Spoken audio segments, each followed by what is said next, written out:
On a quelque chose de commun tous, c'est cet ADN de la solidarité et de la générosité. Parce que les entrepreneurs ne sont pas que là pour aller gagner des profits. Une vie sans engagement est une vie fade. Qu'est-ce qu'on risque ? Obtenir du bonheur ? Le bien de tous et l'affaire de chacun. Vous écoutez Génération Bien Commun. Je suis Thomas Tixier et tous les 15 jours, je reçois un invité qui s'engage au service du bien commun. Ensemble, nous discutons de son parcours, de ce qui l'anime au quotidien et de ses actions concrètes en faveur de la société. Rejoignez-nous dans ce podcast pour découvrir des échanges sans tabou avec ceux qui osent s'engager.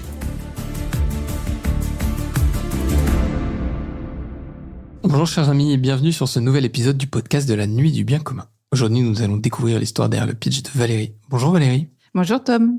Ça va ? Ça va, je suis heureuse d'être là. Merci de m'accueillir. Et un peu anxieuse aussi parce que c'est pas un exercice que je pratique beaucoup. Ah, on a dû décaler notre date pour une très bonne raison. T'as beaucoup bossé sur les derniers mois qui viennent de passer. On va avoir l'occasion d'y revenir. Tu veux dire en 2 mots sur quoi tu bossais ? Sur les Jeux Olympiques et Paralympiques, et c'est un peu l'aventure d'une vie, ouais. Ah, excellent. Tu nous présentes, donc on va aujourd'hui beaucoup parler du Chaînon Manquant, qui est une association que tu as lancée. Pour ceux qui connaissent pas du tout, tu nous introduis le Chaînon Manquant en 30 secondes ? Alors, le Chaînon Manquant, c'est une association qui met la lutte contre le gaspillage alimentaire au service de la solidarité pour soutenir les personnes en situation de précarité alimentaire. Concrètement, c'est tout simple, je le fais très rapide. Chaque jour, par équipe de 2 ou 3 en camionnette frigo, on va collecter des surplus alimentaires frais encore consommables chez les professionnels et puis on les distribue immédiatement aux associations de solidarité à proximité. Alors, ça peut être tout type de professionnels. Je pense qu'on aura le temps d'en reparler parce que c'est intéressant. C'est-à-dire qu'on a envie d'aller chercher des produits auxquels les associations n'ont pas forcément facilement accès. Et donc, on s'est adressé à des secteurs qui n'avaient pas l'habitude du don alimentaire, comme par exemple le grand événementiel, c'est pour ça qu'on parlera des JO, ou encore la restauration d'entreprises, cuisine centrale, etc. On fait un petit peu de supermarché, mais je dirais que là-dessus, il y a plein d'acteurs, alors que sur ces secteurs-là, on a vraiment innové et on en est fiers. Bravo, c'est canon. Tu as eu l'occasion, je reviens juste 2 secondes sur les JO, mais tu as eu l'occasion d'embarquer dans cette aventure pharaonique, titanesque. Comment ça s'est fait au départ ? Alors, je dirais que pour nous, en fait, c'est vraiment une continuité. Parce qu'on a des partenariats toute l'année avec le Stade de France, l'Accor Arena. En fait, j'aurais pu dire même qu'on a commencé notre aventure à Roland-Garros. C'était notre toute première opération terrain en 2014. Sur la terre battue. Voilà. Et donc, en fait, on est très, très liés aux grands lieux événementiels sportifs, okay. Et notamment à des lieux qui devenaient sites olympiques. Donc, c'était assez naturel pour nous d'y être. Et ça fait quasiment 6 ans qu'on sait qu'on va faire partie de cette aventure, en fait. Ouais, donc c'est pas arrivé hier, c'est un truc qui se prépare. Ouais. Attends, mais revenons un peu à la genèse. Le Chaînon Manquant, pourquoi avoir lancé ça ? Alors, je sais pas s'il y a un événement particulier ou déjà il y a un contexte parce que je pense que le gaspillage alimentaire, on entend parler depuis, on va dire 2013. C'est quelque chose qui est parti d'Angleterre, mais en fait dont la France s'est emparée, le gouvernement s'est emparé à partir de 2013. Et puis, je pense que c'est du coup quelque chose dont on entendait de plus en plus parler autour de nous. Moi, ça m'a touchée. Alors, je sais pas bien par quel bout le prendre, mais ça m'a touchée à cette époque-là. J'étais maman de jeunes enfants qui avaient 6-9 ans. Et je dirais que c'est une époque où on a envie de leur montrer comme le monde est merveilleux. Bien sûr, tu leur montres quelque chose, tu pointes du doigt ce que tu as envie qu'ils admirent et eux, ils vont regarder de l'autre côté et tirer ta manche. Voilà. Donc, à l'époque, je pense qu'on l'a tous vécu. Hein, maman, pourquoi cette dame dans la rue, elle demande de l'aide pour manger alors que la boulangerie vient de jeter plein de sandwichs dans la poubelle. Puis moi, j'ai même pas mangé mon plateau à la cantine, on aurait pu lui donner. Ça. Et dans ces cas-là, en fait, quand t'es parent, qu'est-ce que tu fais ? Comment tu leur dis que le monde est mal foutu, que nous, adultes, on fait n'importe quoi et donc, tu leur dis qu'on travaille dessus, qu'on va résoudre le problème. Et puis, finalement, tu te remontes les manches, quoi. Donc ça, c'est un peu... j'allais dire, c'est peut-être mon déclic personnel par rapport à ce sujet-là. Comme je disais, globalement... c'est devenu un sujet d'actualité, le gaspillage alimentaire. Et moi, j'avais un terrain, je pense, un héritage familial sur les deux enjeux qui sont ceux du chez nos manquants aujourd'hui finalement. Le premier, la solidarité. Moi, c'est vraiment ce qui m'anime, hein, c'est la solidarité d'abord. J'ai une maman qui est engagée chez ATD Quart Monde depuis 30 ans, donc dans la lutte contre la misère. Alors, contre les racines de la misère, c'est assez différent de ce que fait le chez nos manquants qui travaille sur l'urgence. Mais voilà, donc je suis très sensible à la solidarité depuis longtemps. Et puis, j'avais un papa investi sur l'accès à l'eau potable dans le monde et qui parlait toujours de recyclage des eaux usées, on va dire d'économie circulaire avant l'heure. Donc finalement, la pomme n'est pas tombée loin de l'arbre. Je suis la bonne synthèse des deux dans cette aventure-là. Voilà, donc simplement, c'est dire ce sont des sujets d'actualité qui sont sortis, qui m'ont parlé. C'est pas moi qui ai eu l'idée, c'est quelqu'un qui m'a contacté, qui faisait partie de la mairie de Paris et qui m'a dit voilà, on a repéré qu'il y avait un manque sur ce sujet. On est prêt à accompagner des gens qui voudraient monter Pourquoi il t'a contacté, toi ? Alors ça, c'est le ricochet. Mystère de la vie. Oui, c'est un peu les mystères de la vie. J'ai pas compris tout de suite, j'ai eu du mal à remonter les fils. Mais voilà, mais je pense que j'avais effectivement cette sensibilité, ça m'a touchée. Je venais juste de déménager de Paris à Lyon. Je me dis mince, c'est pas très pratique, mais je sens que si je raccroche, je vais m'en vouloir énormément parce que ça me parle beaucoup. Donc, je prends mon train pour Paris, je vais le rencontrer. Et puis, le soir, je rentre et je dis, chérie, j'ai monté une association. Et c'était parti pour les allers-retours Lyon-Paris. Excellent. Comment il l'a pris, ton mari ? Je sais pas. Une information. Ok, très bien. Ouais, une information. Il avait ses propres enjeux, donc si je suis heureuse à faire ça. Non, on rentrait d'expatriation, enfin il y a tout un contexte, voilà, donc c'était très bien que je trouve à la fois, je dirais, quelque chose qui me parle, dans lequel j'étais contente de m'engager, et avec encore l'illusion à l'époque qu'en montant une association, en fait, j'allais être très libre de mon temps pour m'occuper de mes enfants quand ils rentrent de l'école, etc. Et bon, en fait, c'est pas tout à fait le chemin que j'ai pris ensuite, mais voilà. Donc là, tu lances cet asso en rentrant de ce rendez-vous. Alors, elle prend quelle forme quand tu arrives à Lyon, concrètement ? Tu commences à démarcher Lyon, personne ne sait que j'habite à Lyon. Hein. Déjà, ouais. Je prends le train régulièrement. Je vais rencontrer à la fois effectivement donc la mairie de Paris, le ministère de l'Agriculture, qui s'était emparé de ce sujet, qui était très content. Qu'avec quelques autres, on a envie de se lancer pour répondre à cet enjeu. Peut-être dire ce qu'est l'enjeu déjà, je sais pas. Oui. En fait. En 2014, on parlait de 6 millions de personnes en précarité alimentaire. J'en profite pour dire qu'aujourd'hui, on parle de 10 millions de personnes en précarité alimentaire. Donc, on est sur un sujet dramatique. La précarité alimentaire explose en France du fait des crises comme la pandémie, des guerres, de l'inflation, etc. Voilà. Bon, on y reviendra. Mais donc, ça concerne qui aujourd'hui, quand on parle de ces 10 millions de personnes ? J'ai envie de dire, ça concerne tout le monde, parce qu'il y a un Français sur 3 aujourd'hui qui dit devoir se priver de nourriture et sauter des repas. Donc, c'est autant les jeunes, je pense que tout le monde a entendu parler de la précarité étudiante qui est dramatique, des personnes âgées isolées, des familles monoparentales, des femmes avec des enfants, des hommes seuls à la rue, c'est vraiment, ou des travailleurs pauvres. Hein, parfois, on ne sait pas que son collègue, le soir, il mange pas, peut-être qu'il dort pas tout à fait sous un toit non plus. C'est une situation dramatique et ça touche tout le monde. Et en parallèle de ça, on gaspille entre 9 et 10 millions de tonnes de nourriture chaque année. C'est l'équivalent de 1000 tours Eiffel. Voilà, donc c'est une terrible injustice, on peut le dire. Et puis, c'est aussi une aberration environnementale parce que produire de la nourriture, ça consomme des ressources naturelles, ça consomme de l'eau, ça va mobiliser des terres, ça va polluer aussi les sols, l'air, l'eau. Donc c'est un impact environnemental énorme. On dit que si le gaspillage alimentaire était un pays, ce serait la 3e empreinte carbone, le 3e pays en termes d'émissions de gaz à effet de serre et le premier en termes de consommation d'eau. Donc, c'est un impact énorme. Ah ouais. Et comment on en est arrivé là ? De ce gaspillage ? Ouais, parce que j'essaie de m'imaginer la quantité. Si on fait à l'échelle personnelle d'un foyer, on jette un peu. Oui, alors d'abord, c'est vrai que entre les pays en voie de développement et les pays développés, on n'est pas du tout sur les mêmes natures de gaspillage. Et puis En en voie de France, c'est développement, quoi un ça peu va les être sujets plus la protection des récoltes, etc. En France, ça va être plus au niveau de la consommation, même si on peut avoir de la surproduction aussi, bien sûr. Donc, c'est un peu à Et donc, toutes les c'est- étapes de la chaîne. Et quand tu dis la On a consommation, un c'est... tiers au niveau de la consommation. Ok. Ouais. Consommation dans les foyers et hors foyer. Donc, en restauration collective ou Ouais. restauration commerciale. Mais dans les foyers, par exemple, c'est conséquent?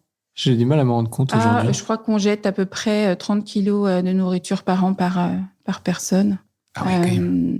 Ouais. Après, moi, justement, alors je le dis tout de suite, je me sens pas une spécialiste, même si en fait, je connais beaucoup de choses, etc. Mais voilà, justement, je fais le lien entre des acteurs sur chaque sujet qui sont spécialistes. Moi, j'essaye de faire marcher la chaîne. D'ailleurs, vous portez très bien votre nom pour ça. Et d'ailleurs, c'est une des choses que j'aime bien aussi, parce qu'on a quand même eu l'occasion de pas mal de fois papoter, la posture que tu as sur ce sujet-là. Parce que effectivement, tu connais quand même sacrément bien le sujet, tu sais où ça va, mais t'es pas du tout dans la défense ou enfin, il y a un constat qui est posé et vraiment, tu te remontes les manches et juste essayer de résoudre à ta mesure ce que tu peux. Ouais, alors il y a deux choses derrière ça, en fait. Je t'ai jamais entendu hurler dans cette injustice. Voilà, ok, elle est là, tu vas pas la résoudre toute seule, mais au moins tu fais ce que tu... Ouais, mais je pense qu'il y a plusieurs choses derrière ça. Il y a qui on est, en tant qu'asso, en tant que personne. Ouais. Et je dirais que j'ai une réponse pour les deux. Quelque part, il y a vraiment une justification à ça. La première chose, parce qu'effectivement, voilà, ce projet à la base, je l'ai créé, et donc il me ressemble un petit peu. Moi, je suis ingénieure, dans le sens donc j'aime résoudre des problèmes, construire des solutions. C'est ça que j'aime. Voilà. Donc ça correspond tout à fait à qui je suis, ce projet. Et puis à côté de ça, en termes d'associations, et ça je pense que c'est important, il y a des associations militantes qui vont dénoncer des situations, et je pense que c'est super important qu'elles soient là, parce qu'effectivement, il faut dire qu'on ne peut plus accepter... et ça rend visible les choses. Voilà, donc faut rendre visible, bien sûr. Et puis, mais donc ils vont dénoncer, qui vont être en opposition, etc. Et puis tu as d'autres associations qui sont là au contraire pour embarquer, pour rassembler. Et c'est vraiment ma posture. Et quand c'est pas juste quelque chose par hasard, c'est quelque chose que j'impose à tout le monde dans mon association, donc faut le savoir. Les idées politiques de chacun ne m'intéressent pas. Voilà, je dis, on a chacun nos convictions. Je suis sûre qu'on peut trouver 10 000 sujets sur lesquels on sera pas d'accord. Mais en fait, on est ici pour faire quoi? Pour que les trésors alimentaires des uns puissent changer la vie des autres. C'est ça qui nous rassemble. C'est ça qu'on regarde et on y va, quoi. Et voilà. Et donc, c'est vraiment plein de bon sens, en vrai. Une posture de l'association. Et en fait, si on veut faire ce qu'on fait, on travaille quand même avec des acteurs très différents. On peut aller chez des traiteurs de luxe pour collecter. On va dans des associations où, effectivement, il y a des personnes en très, très grande difficulté. Donc, on fait le lien entre des mondes très différents. Et donc, on peut pas, on n'arrivera pas à réconcilier tout le monde. C'est pas du tout notre sujet. Mais par contre, en travaillant ensemble vers un même objectif, non seulement on réalise quelque chose qui a du sens pour moi, qui est utile au quotidien, mais ça va au-delà de ça, et ça c'est important pour moi aussi, c'est aussi, ça contribue au vivre ensemble en fait. C'est-à-dire que quand on va embarquer des grands directeurs, parce qu'on embarque parfois un peu, des collaborateurs des entreprises avec qui on travaille, etc., qui viennent faire des tournées, qui montent dans la camionnette, qui passent l'après-midi avec une autre personne qu'ils n'auraient peut-être jamais rencontrée autrement, etc., et qui vont dans les associations de solidarité, ça ouvre un peu les yeux. Quand tu as passé 20 minutes, tu as déjà dit toutes les banalités possibles, et donc après, tu es bien obligé de creuser un peu plus. Et ça, je trouve ça très intéressant. Alors, on le fait, c'est une petite goutte dans l'océan, quelques personnes par-ci, par-là, mais ça me plaît aussi dans le concept du projet, ça, ce côté-là, de rassembler des gens très différents. Après, ce que tu as aussi dans le sport, par exemple, en fait, il y a effectivement plein de mondes où tu peux retrouver ça. Mais là où je trouve ça magnifique, c'est qu'on est quand même dans une société où on entend souvent dire qu'il y a des clivages, il y a des tensions. Et j'aime beaucoup ton intro de dire on pourrait passer 5 minutes à chercher les 200 sujets sur lesquels on va pas s'entendre. Donc maintenant qu'on sait ça, il y a un sujet sur lequel on a envie de bosser ensemble, on n'a qu'à se concentrer là-dessus, quoi. Et ça ferait tellement de bien d'entendre ça plus souvent. Ah ça, moi, je suis 1000 fois d'accord. On va arrêter le podcast là, c'est la seule information à dire. Ça me va tout à fait. Mais c'est vrai que tu le constates, nous on le voit même avec la Nuit du bien commun. Parfois, il y a des débats sur L'organisation, la manière de faire, telle méthode, telle approche, telle spécificité. Et au final, on ressent toujours en se disant, mais en fait, c'est quoi la finalité? La finalité, c'est de permettre à des projets qui servent le bien commun d'agir. Bon, bah, ok, on repart, allez, c'est ça.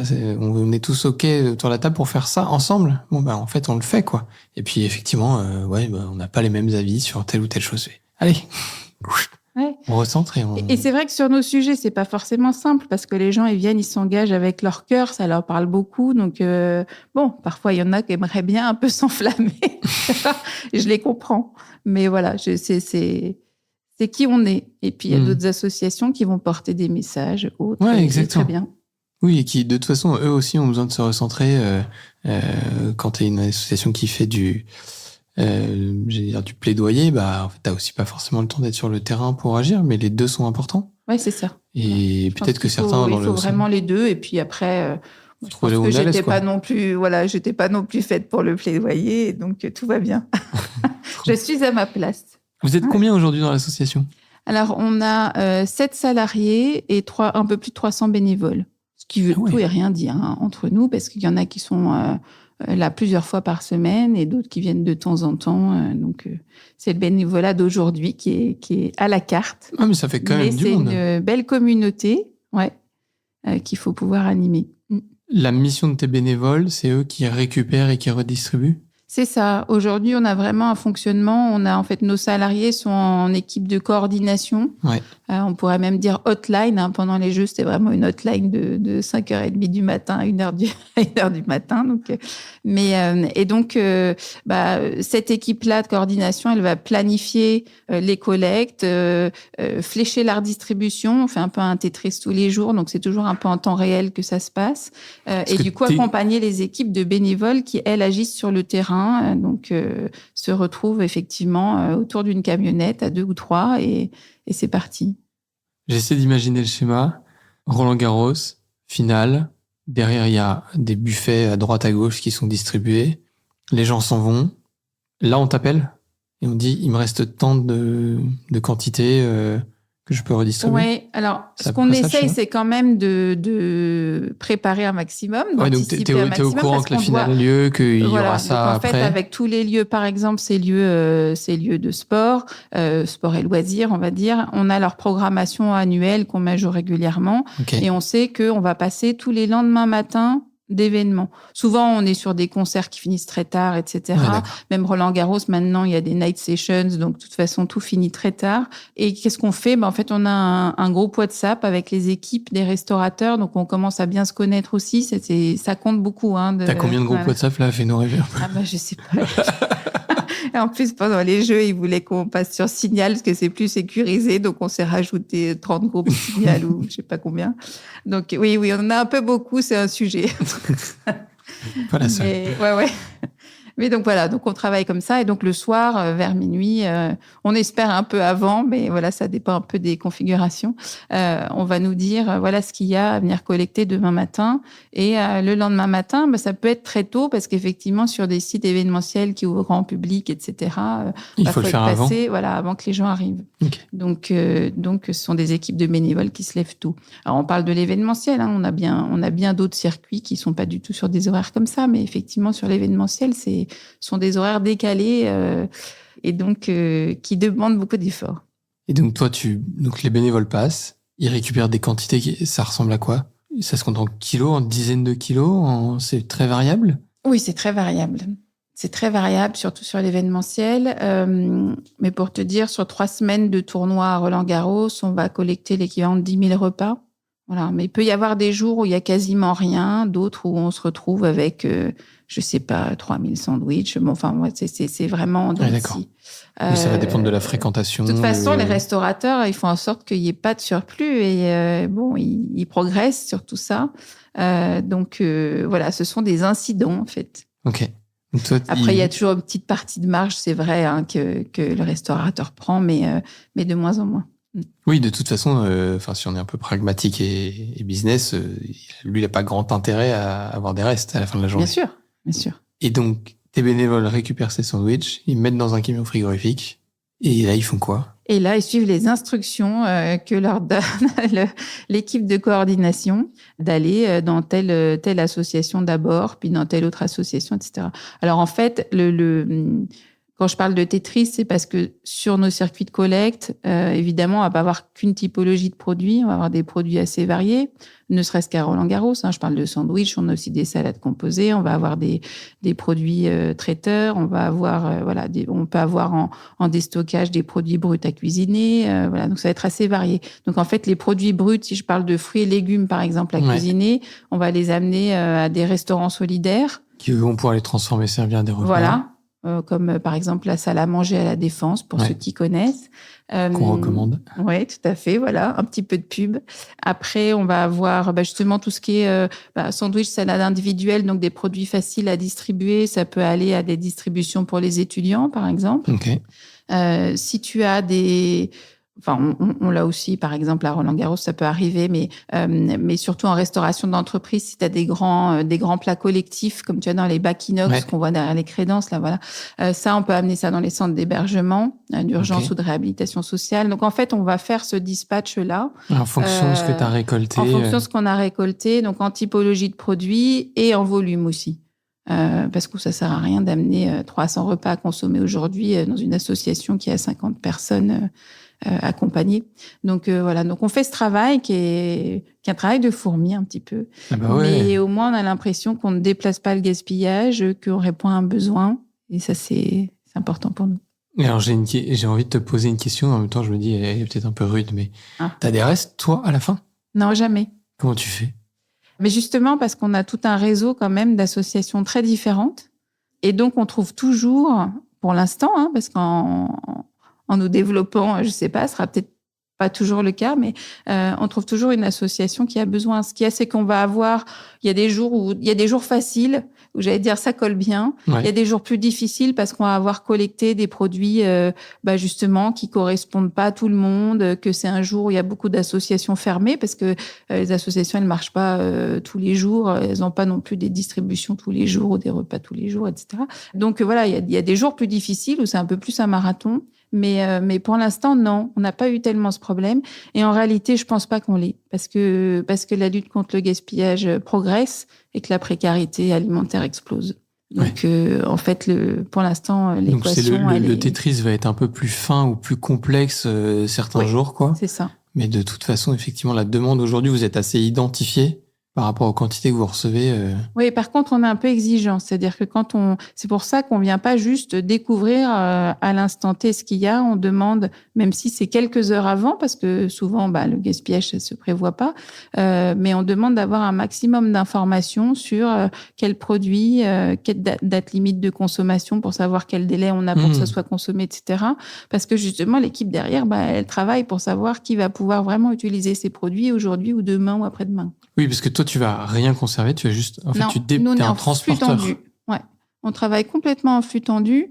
C'était l'idée d'apporter une solution complémentaire aux solutions qui existaient déjà dans l'écosystème il y a une dizaine d'années. Et donc, c'est un petit peu ça qu'on a apporté, c'est de travailler en quelques heures.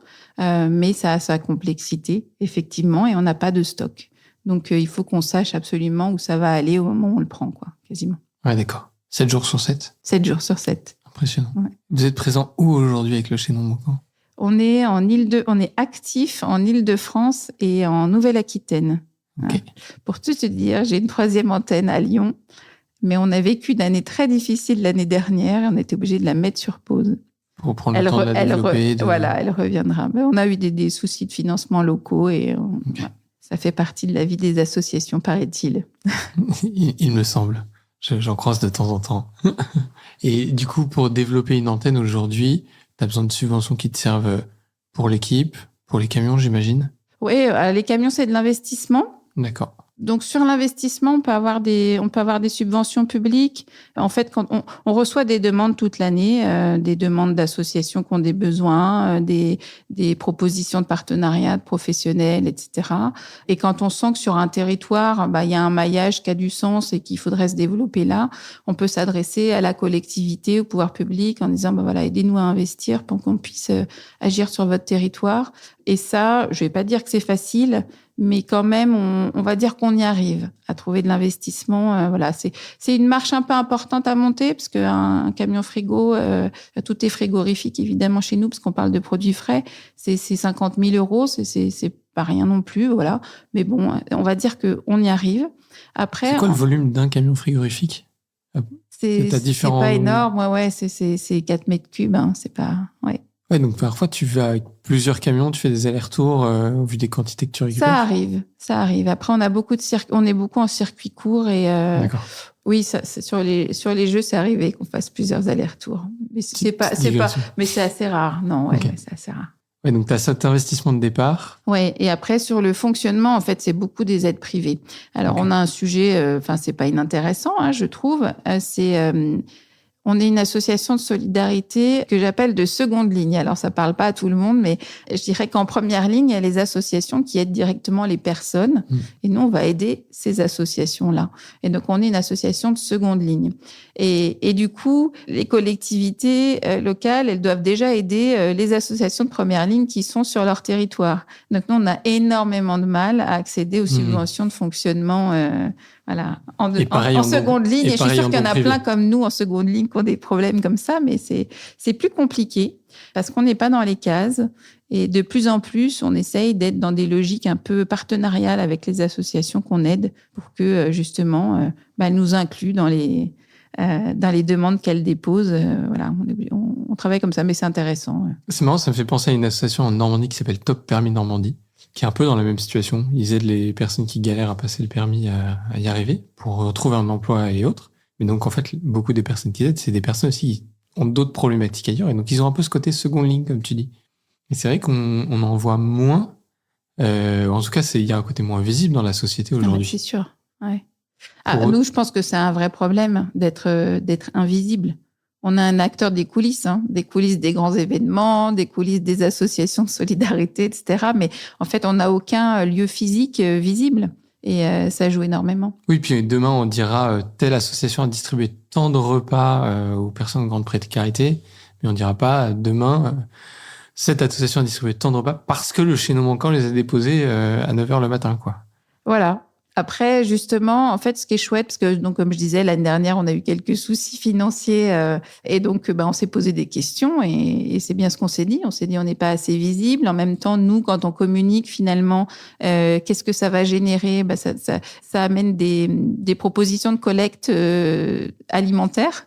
En fait, on nous appelle pour nous proposer de venir collecter à plus d'endroits, mais on n'a pas les moyens pour autant d'y aller. Donc voilà. Et donc justement, on a fini par dire aux associations qu'on aide, écoutez, nous on n'y arrive pas, on vous est utile, est-ce que vous pouvez nous aider? Et en fait, c'était chouette parce que tout le monde a dit oui. Enfin, tous ceux à qui on en a parlé ont bien sûr répondu. Vous nous aidez énormément, on est très content de vous associer. En plus de pouvoir montrer qu'on a en fait toute une chaîne de solidarité articulée, c'est aussi une force pour nos projets. Donc voilà, donc c'est une nouvelle piste. Et puis à côté de ça, on a quand même surtout des financements privés. C'était voilà pour expliquer un petit peu. Je trouve c'est intéressant de voir ce frein quand on est en seconde ligne, mais on a beaucoup de financements privés. Et la difficulté, c'est d'arriver ce même frein sur les financements privés. Alors, c'est un peu différent parce que ce que je disais sur les financements publics, c'est vraiment le fait de ne pas être dans la case, dans leur responsabilité, en fait. Et puis, le fait d'être aussi sur tous ces enjeux, finalement, environnementaux, sociétaux, etc.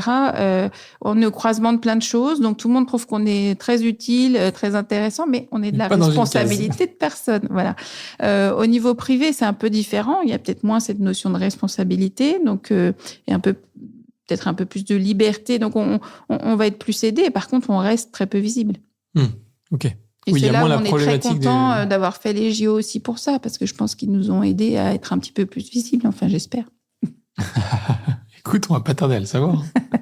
Ouais. OK, donc je reviens juste sur la fin de l'orga. On a le schéma là, donc où tu arrives aux associations que tu transmets.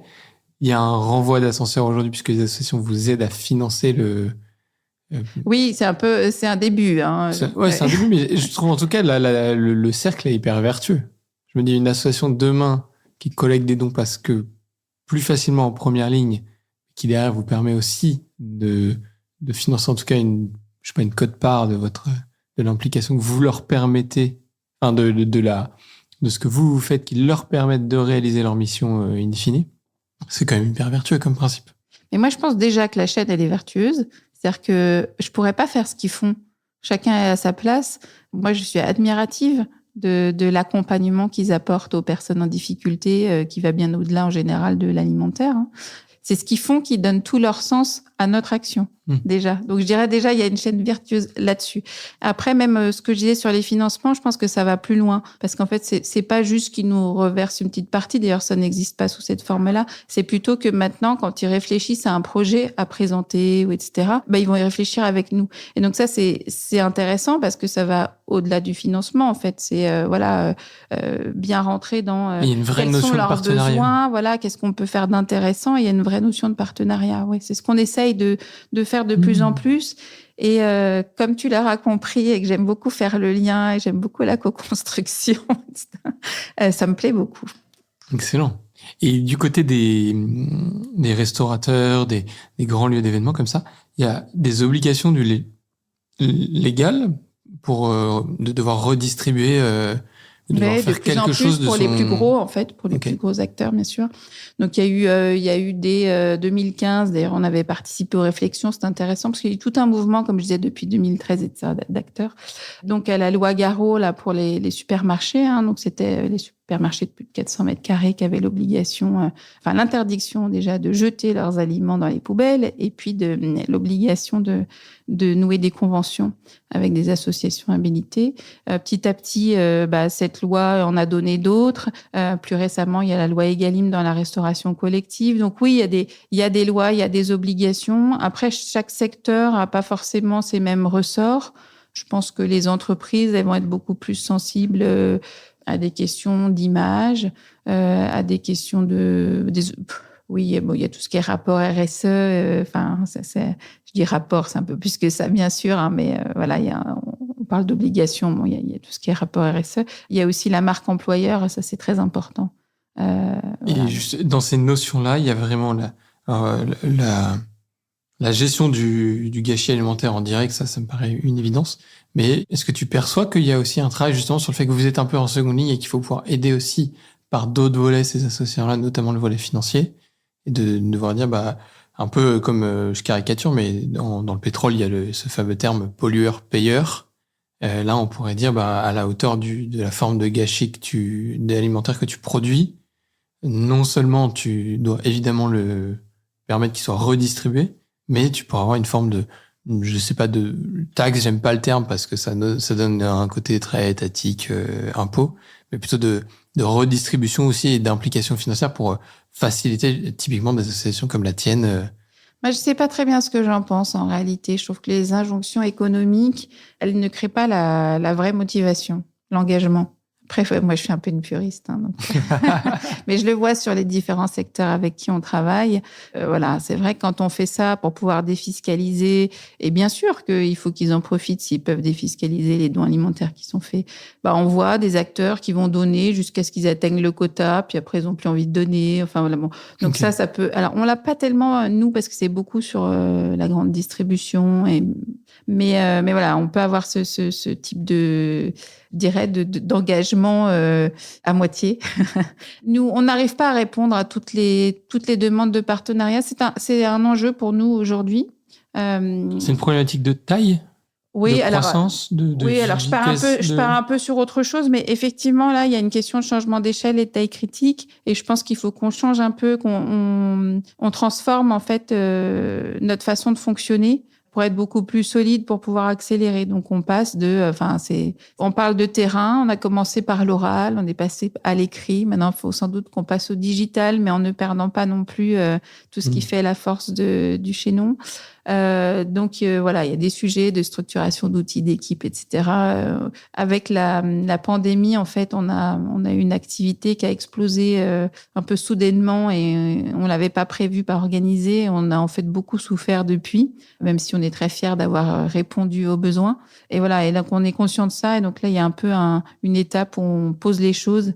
On essaie de poser de nouvelles bases pour être plus efficace. Et puis aussi, la lutte contre le gaspillage alimentaire a évolué. Je prends un exemple très concret. Quand on collecte des restaurants d'entreprise, Avant la pandémie, on passait régulièrement dans tel restaurant le vendredi parce qu'ils ferment le week-end. Et on avait toujours des surplus à volume variable, quoi. Et puis, la pandémie est passée par là, le télétravail, énormément de gens qui télétravaillent le vendredi, beaucoup moins de surplus le vendredi. Mais finalement, comme il y a souvent ce deuxième jour de télétravail un peu libre dans la semaine, les restaurateurs ont beaucoup de mal à prévoir en fait la fréquentation, etc. Donc, il y a plus d'incidents les autres jours. Donc, avant, on était sur quelque chose de très régulier. Maintenant, en fait, il faut devenir beaucoup plus opportuniste. Ça peut être n'importe quand. Donc, c'est vrai que nous, ça nous met un peu en difficulté par rapport à des circuits planifiés, etc. Il faut qu'on soit capable de répondre à n'importe quelle opportunité, d'où qu'elle vienne, et finalement que l'acteur soit un partenaire ou pas. Donc, enfin voilà, c'est un peu des réflexions en cours sur comment on devient beaucoup plus opportuniste. Ouais, ce qui est pas simple, parce que ce qui veut dire quand même que tu dois faire potentiellement grossir tes équipes, plus de bénévoles, plus de camions, plus de liens directs pour récupérer des quantités. Parce que derrière, j'imagine que c'est aussi les associations à qui tu redistribues qui ont aussi ce flux tendu de est-ce que le chaînon manquant va pouvoir nous aider aujourd'hui ou pas? Ouais, alors la réponse qu'on apporte, ça c'est pas simple parce qu'effectivement on est sur de l'anti-gaspi et donc et on peut pas non plus compter dessus. Même si plus on se développe, plus on apporte régulièrement des volumes de telle typologie de produits. Enfin, il y a des habitudes qui s'installent, etc. Mais c'est vrai que c'est la difficulté d'être sur l'anti-gaspi. Et ensuite, oui, je dis, en fait, enfin, renforcer l'équipe. En fait, on va pas pouvoir se démultiplier. Il y a une question de facteurs d'efficacité, je sais pas comment dire. Donc, en fait, c'est justement donner plus d'outils à cette structure un peu centrale de coordination pour être capable, en fait, avec moins d'efforts, d'avoir plus de bénévoles sur le terrain, plus de circuits, etc. Là, on a un petit projet à mener. Ouais, t'es une vraie, je veux dire, une start-up en phase de croissance qui va passer un nouvel échelon. Ouais. On a 10 ans cette année. Et ouais, c'est pas qu'un symbole. On sent bien qu'il y a, il y a une étape à passer. Première étape que tu sens aussi forte que ça? Ou en vrai, 10 ans, c'est 10 ans d'étapes qu'on passe et aujourd'hui t'es sur celle-ci, mais demain il y en aura une autre et hier il y en avait une autre?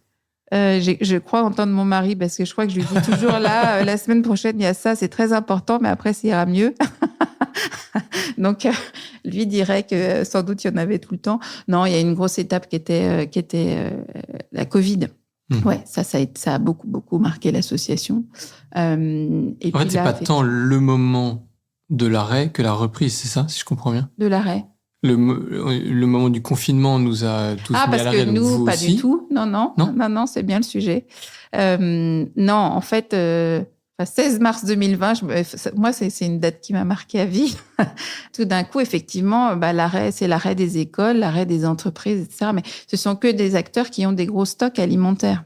Donc nous, en fait, immédiatement, on a été mis à contribution Pour vider les stocks. Pour vider les stocks. Mais quand je te parlais tout à l'heure des restaurants d'entreprise, des Tours de la Défense, chez qui on allait récupérer 50 repas le vendredi sur un restaurant de 1000 couverts, là, en fait, ils nous ouvraient les chambres froides, c'était 1 à 2 tonnes de produits, quoi. Et dans chaque restaurant, enfin, dans chaque tour. Ah ouais. Donc là, c'était plus du tout ce qu'on avait l'habitude de traiter. Plus du tout dans la même gamme, quoi. Ouais.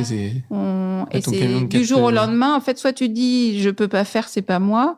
Soit tu dis, en fait, en même temps, parce que en fait, c'est en même temps, c'est d'un côté, tu as des stocks alimentaires dantesques, et de l'autre côté, tout d'un coup, tu as plein d'assos qui ferment. Parce que justement, confinement, plein de bénévoles retraités qui restent chez eux, on te dit qu'on peut pas rassembler les gens, donc tu as plein de restaurants, oui, je peux citer de nom, mais enfin des restaurants solidaires, effectivement, qui ne peuvent plus accueillir, des épiceries sociales qui sont fermées, etc.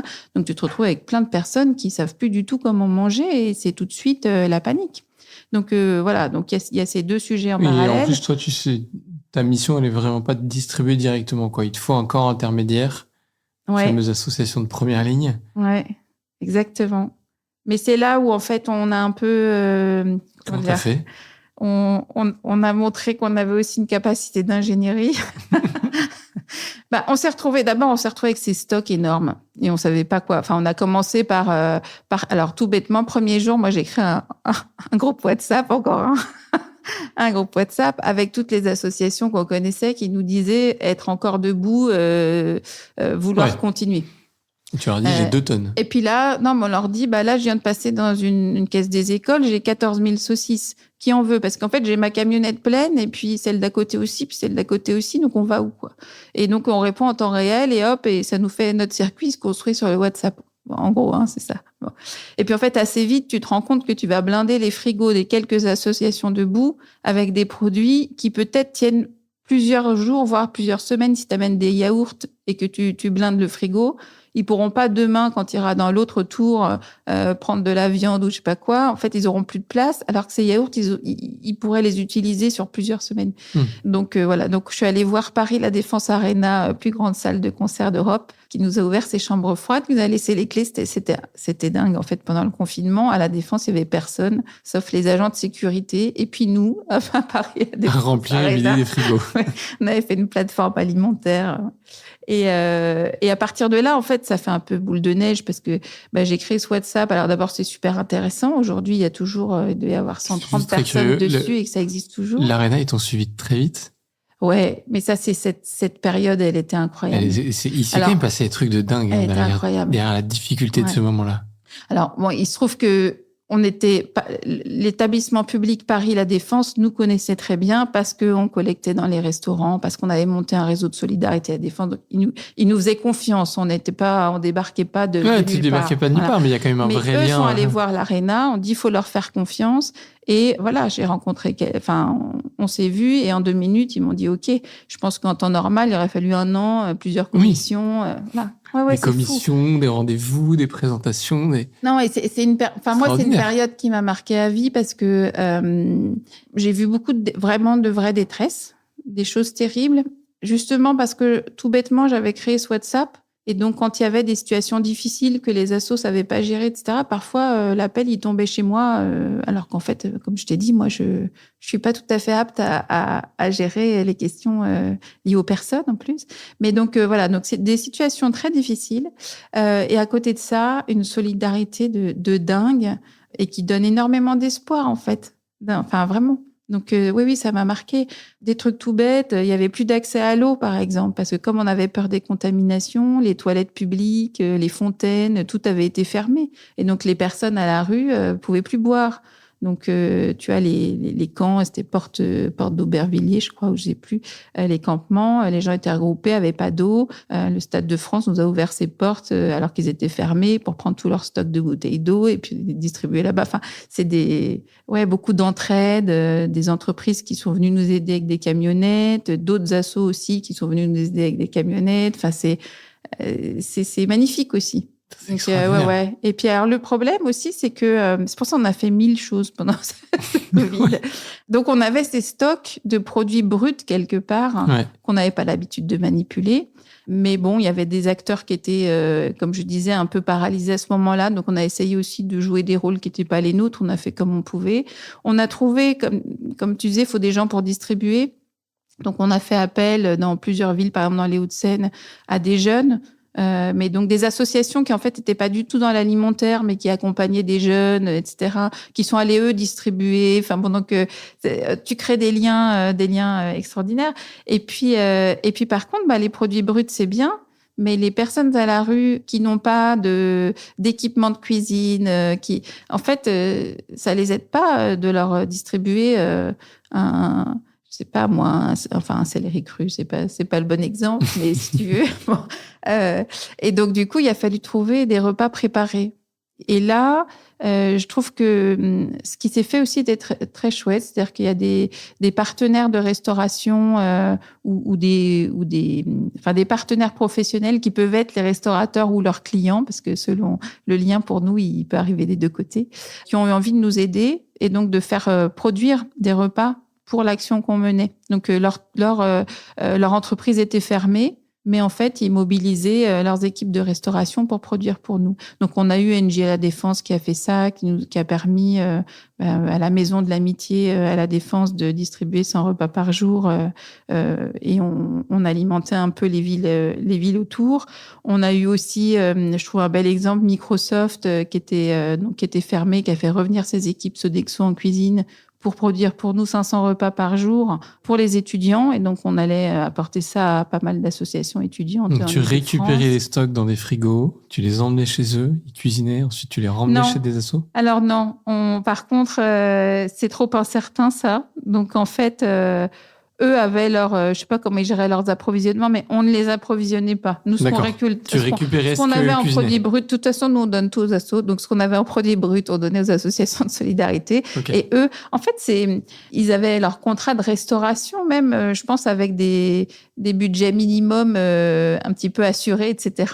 Même en cas de fermeture. Et donc ils les ont utilisés. Et puis les équipes se sont passionnées pour ce projet qui avait beaucoup de sens pour elles aussi. Et plutôt que de rester chez elles à rien faire, elles étaient ravies de revenir cuisiner pour ça. Et c'était une belle aventure. Et je trouve que c'est des acteurs très différents, des grandes entreprises, des associations, qui sont mis ensemble pour faire ça. Et... C'est dingue parce que quand je t'écoute, là, ça fait 47 minutes qu'on se parle et je réalise qu'on est plus en train de se parler des trucs de dingue que tu as vécu pendant le confinement, alors que tu sors des Jeux Olympiques et qu'on peut dire, mais quel truc de fou t'as dû vivre là. Et en fait, j'ai presque envie de te demander, Valérie, si le confinement avait un côté totalement désorganisé et un peu fou de ce point de vue-là. Et de l'autre côté, du côté des JO, est-ce que c'était extrêmement organisé et du coup plus simple à vivre? Ou est-ce que pour toi, les deux aventures, elles sont un peu comme deux poids de chaque côté de la balance, mais avec leurs différences, j'imagine bien, mais sensiblement aussi dantesques? Non, c'est très différent. Je pense que, comme je disais, là, sur toute la période pandémie, en fait, il y a eu plusieurs projets très différents, très énergivores. Voilà. Donc oui, un moment qui m'a marqué à vie. Les JO, c'est pour d'autres raisons, mais c'est un peu différent parce que là, on était sur quelque chose effectivement de planifié.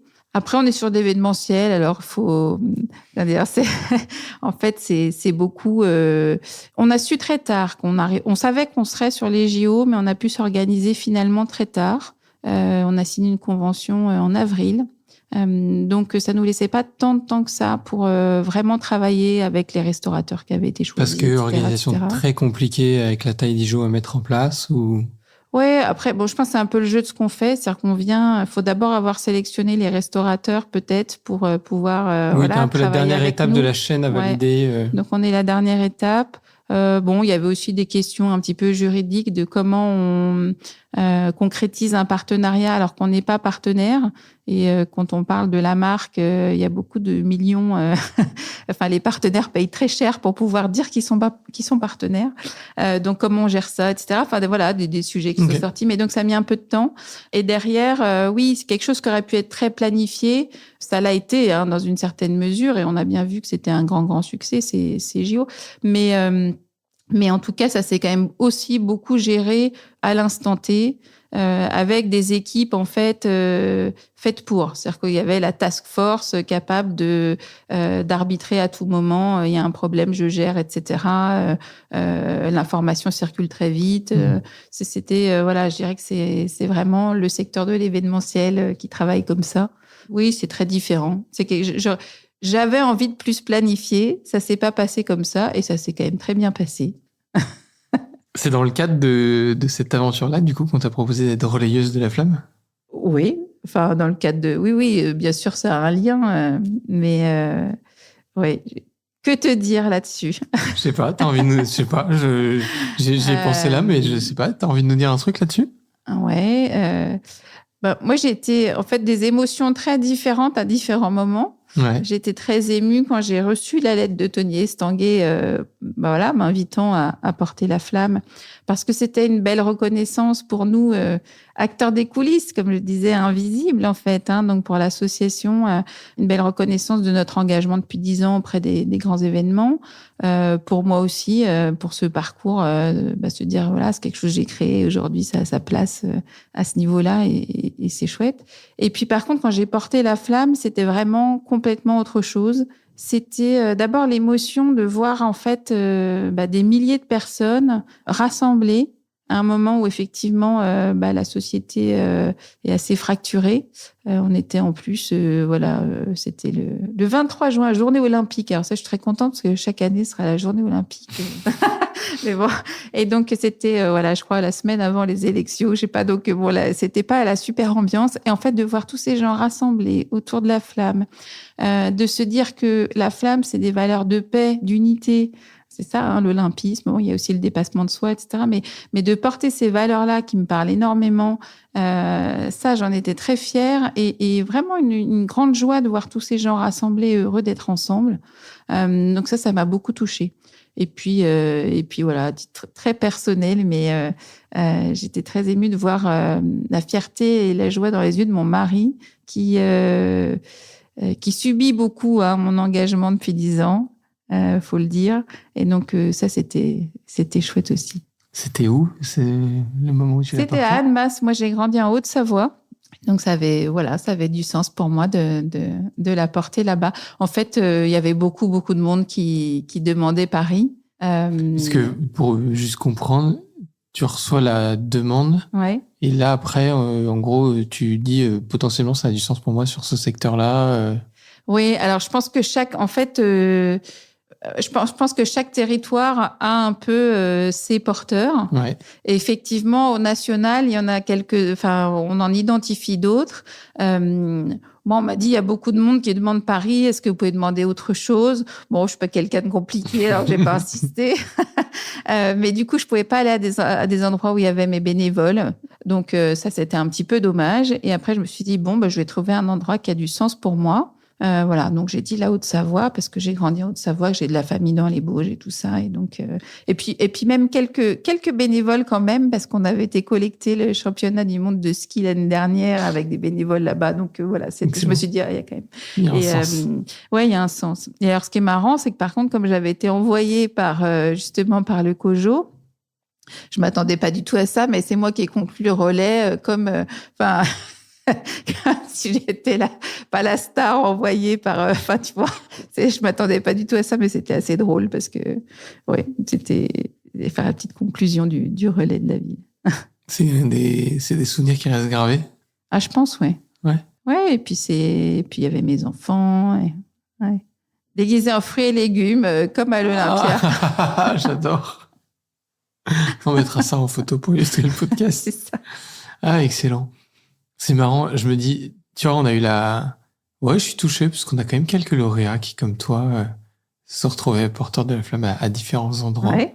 Et je trouve que c'est une belle reconnaissance pour ce que vous faites. Et moi, j'y vois aussi une belle reconnaissance pour les comités de soutien qui vous ont sélectionné, qui vous poussent en avant et qui vous permettent cette visibilité, ce financement. Et bien sûr. C'est dire, mais en fait, vous n'êtes pas trompés, quoi. Vous n'êtes pas les seuls à connaître et reconnaître ceux qui œuvrent sur le terrain, que ce soit en première ou en seconde ligne. Je pense qu'on ne dit pas aujourd'hui assez, merci dans notre quotidien assez. Enfin, j'ai envie de le dire à toi en face, en fait. Merci Valérie, parce que, et à travers toi, merci à tous ceux qui tu as raison, et c'est super important. Effectivement, quand on dit l'association et que c'est une belle reconnaissance pour l'association, en fait, dans l'association, on y met tout le monde, et effectivement, c'est pas juste les bénévoles, c'est énorme, hein, le temps qui donne, etc. Mais tous les soutiens, en fait, c'est vraiment tout, c'est tout le monde qui contribue pour que la mission se réalise. Et donc, je pense que c'est effectivement une reconnaissance pour tout le monde et le projet il marche parce qu'il y en a qui font sur le terrain et parce qu'il y en a qui soutiennent financièrement et sinon ça marche pas, hein, donc ça c'est sûr. Ouais, je me dis c'est même une reconnaissance magnifique pour toutes les entreprises que tu citais tout à l'heure qui ont aidé pendant le confinement, en fait toutes ces étapes qui font que vous avez délivré la mission, mais il y a eu toutes ces personnes qui ont un peu comme des je sais pas je fais des gestes avec mes mains sans trouver mes mots. Ouais. Ça va pas vous parler. Mais un peu comme des poteaux qui soutiennent, quoi. Mais ça, c'est super important. En réalité, moi, quand je regarde, parce que je disais, on a 10 ans, et donc c'est toujours un peu, dans ta tête, forcément, tu te refais le film parce que c'est un symbole, disons. Et en fait, quand tu te refais le film d'un parcours, tu vois des visages. Tu vois pas autre chose. Tu vois la rencontre avec un tel à Roland-Garros, tu vois la rencontre avec telle autre personne. Enfin, c'est effectivement des personnes qui, à un moment donné, non seulement ont cru en ce que tu faisais, mais qui ont osé, en fait, qui ont osé dire, voilà, moi, je je me lance, je prends ce risque, je vais soutenir. Ouais, c'est toutes ces personnes, en fait. Je sais même pas, d'ailleurs, quand je pense à nos 10 ans, comment on les remercie. Souvent, ils sont partis faire autre chose. Et mais c'est super important parce qu'ils ont, c'est des piliers, comme tu dis. C'est beau, ça. Tu te poses la question parfois de tout arrêter. Ouais. T'as quand même une vie à 1000 à l'heure, une mission qui est quand même assez intense. En plus, on a parlé un peu, quand c'est avec de l'événementiel, c'est sur des horaires improbables, ça arrive tous les jours. Si le confinement n'est pas suffi, on fait les JO quelques années plus tard. On ne sait pas ce qu'il y aura un peu plus tard, ce qu'il y aura dans quelques années. T'as quand même un rythme qui va très très vite, très très fort. Oui, je pense que c'est vrai pour tous les porteurs de projets engagés. C'est-à-dire que ce qu'on fait, c'est passionnant et c'est épuisant. C'est les deux. Moi, j'ai pas une très bonne écologie personnelle. Je suis pas sûre. Non, je pense qu'il y en a qui arrivent bien. Ce que je trouve chouette, c'est déjà de me dire que je suis partie d'un moteur qui était la culpabilité pour un moteur aujourd'hui qui est beaucoup plus positif. Quand je parle de co-construction, de vivre ensemble, d'action collective. Donc ça, je trouve ça, oui, c'est plein d'espoir quelque part. Après, oui, je suis fatiguée souvent. C'est souvent dans le regard des autres, de l'enthousiasme des autres aussi. Je trouve qu'il n'y a pas plus beau cadeau pour un porteur que de voir une autre personne parler du projet avec ses tripes. On voit autour de nous des gens qui sont tout autant engagés que nous, qui avons créé cette aventure. Et ça touche énormément, etc. Donc ça te rebooste aussi. Mais oui, je pense qu'au bout de 10 ans, il y a une question qui se pose de transition. Je pense que je suis à la fois la force et le boulet de l'association, forcément. Donc c'est aussi comment on renouvelle les énergies, voilà. Donc c'est des questions que je me pose. Je parlais en interne de structurer les outils, structurer l'équipe. Voilà, il y a aujourd'hui aussi comment faire rentrer de nouvelles forces vives pour une nouvelle phase de vie. J'y réfléchis, j'ai pas encore toutes les réponses, mais. Et justement, j'ai envie de nous laisser un peu avec cette dernière question. Tu parlais tout à l'heure de monter encore une marche, un cap. Comment aujourd'hui un auditeur qui nous écoute potentiellement, quel qu'il soit, j'ai envie de dire, avec tout ce que ça peut représenter, peut t'aider, peut venir aider le Chaînon Manquant. De quoi tu as besoin? Mais deux choses toutes simples, comme toutes les associations. J'ai besoin de bénévoles. Et comme je disais, c'est à la carte. Donc, quelqu'un qui veut venir juste quelques heures découvrir et puis... si je veux devenir bénévole, je fais quoi? Je vais sur le site du Chaînon Manquant? Sur le site, on a plein de petits formulaires. Il y a quasiment rien sur notre site. Il est pas très riche. Mais par contre, justement, il y a tout ce qui compte. C'est-à-dire des formulaires pour s'inscrire comme bénévole, des moyens de faire des dons financiers pour nous permettre de nous développer. On peut aussi signaler qu'on a des produits alimentaires à donner si on est un professionnel ou exprimer des besoins si on est une association. Donc, il y a tout ce qu'il faut pour rentrer en contact avec nous. Ok. Et avec tout ça, c'est parti pour 10 ans de plus. C'est ça. Ouais. Excellent. Merci Valérie d'être venue aujourd'hui à nous raconter l'aventure du Chaînon Manquant sur ce bel épisode. Merci à toi. Et puis merci à tous ceux qui nous ont soutenus et qui nous soutiennent. C'est vrai. Merci à chacun d'entre vous. Et puis, chers amis, on se donne rendez-vous dans 15 jours pour un nouvel épisode. Et d'ici là, je vous souhaite une excellente journée. Merci d'avoir suivi cet échange, j'espère qu'il vous a plu. N'hésitez pas à vous abonner à notre podcast et à lui mettre une note de 5 étoiles sur les différentes plateformes d'écoute. Ça nous aidera à le faire connaître. Retrouvons-nous dans 15 jours pour un nouvel épisode de Génération Bien Commun, où nous continuerons à vous partager les témoignages de ceux qui s'engagent au service du bien commun.